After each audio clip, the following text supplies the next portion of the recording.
qui nous entendent tous, parce que je peux vous dire que vu d'ici, deux choses. D'abord, bravo, bravo pour cette belle mobilisation. Plusieurs centaines de personnes qui sont sous leurs fenêtres au moment où ils sont en train de discuter d'un sujet aussi crucial, c'est hyper important. Et puis bravo pour cette unité syndicale qui rend fort, cette unité syndicale qui permet de faire passer le message de manière très claire, de manière évidente, parce que ce qui est en train de se passer, eh bien, c'est qu'on est en train de payer le prix du dogme. Ça a été dit, les chiffres ont été donnés.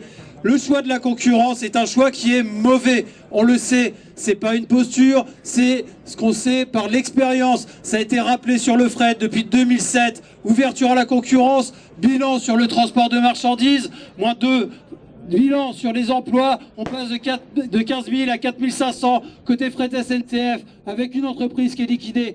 Alors ce qu'ils sont en train de discuter, la responsabilité qu'ils ont, elle est claire, elle est évidente. Leur responsabilité, c'est de mettre à mal un service public ferroviaire ô combien indispensable face aux enjeux qui sont devant nous, les enjeux de transition énergétique, les enjeux de démocratie, les enjeux de transport tout simplement.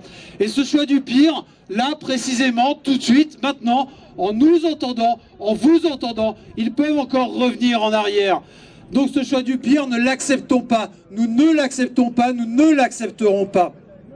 Aujourd'hui, en plus, la question, elle est aussi financière. Ah, téléphone.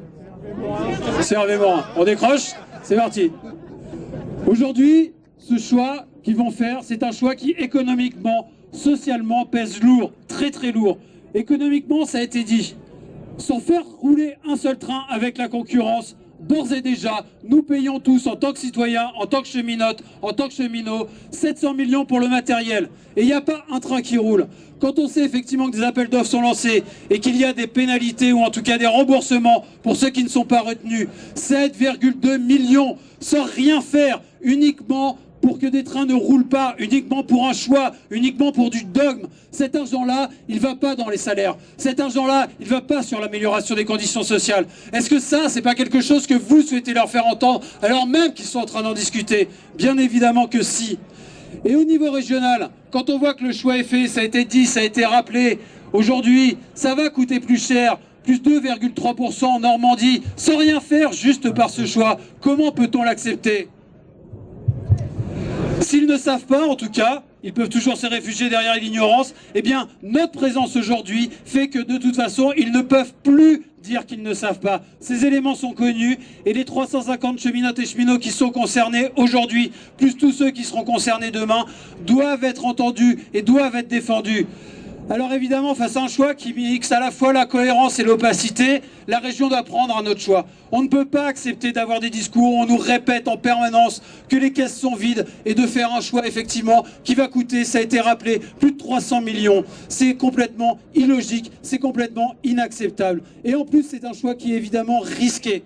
Comment peut-on aujourd'hui encore prétendre que avec 50%, avec moins d'argent ou en investissant plus mais de manière différente, mais en mettant moins de moyens, on va pouvoir produire plus? Qui peut encore croire à ces fables?